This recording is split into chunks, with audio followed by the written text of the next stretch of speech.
Hello everyone. तर आज आपण आहोत बोधगया येथील महाबोधी महाविहार येथे. या ठिकाणी तुम्ही पाहू शकता ही सगळी दृश्य ड्रोनच्या सहाय्याने कॅप्चर करण्यात आली आहेत, जेणेकरून तुम्हाला अजून छान पद्धतीने आम्हाला ती दाखवता येतील.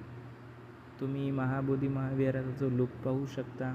याच ठिकाणी तथागताला ज्ञानप्राप्ती झाली आणि त्यानंतर चक्रवर्ती अशोक सम्राट यांनी या बौद्धविहाराची निर्मिती केली. आजूबाजूला भव्य गौतम बुद्धांच्या मूर्ती असतील. या ठिकाणीच तथागताला ज्ञानप्राप्ती झाली. आजूबाजूला जो व्ह्यू दिसतोय, पिंपळ वृक्ष दिसतात आणि पिंपळाच्या अवतीभोवती तुम्हाला जे फुलांनी सजवलेलं दृश्य पाहायला भेटतं. आतमधली सुंदर अशी तथागताची प्रतिमासुद्धा आहे, मूर्ती.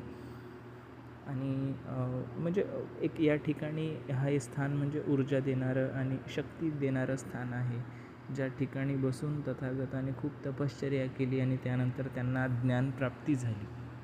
आजूबाजूचा व्ह्यूसुद्धा तुम्ही पाहू शकता. किती छान त्या काळामध्ये अशोक सम्राटाने हे डिझाईन केलेलं आहे. तुम्ही आजूबाजूला पाहू शकता या ठिकाणी. खरंच शतशत नमन त्या अशोक सम्राटाला, ज्यांनी बौद्ध धर्माचा खूप प्रचार आणि प्रसार केला. थँक्यू. नमो बुद्धाय.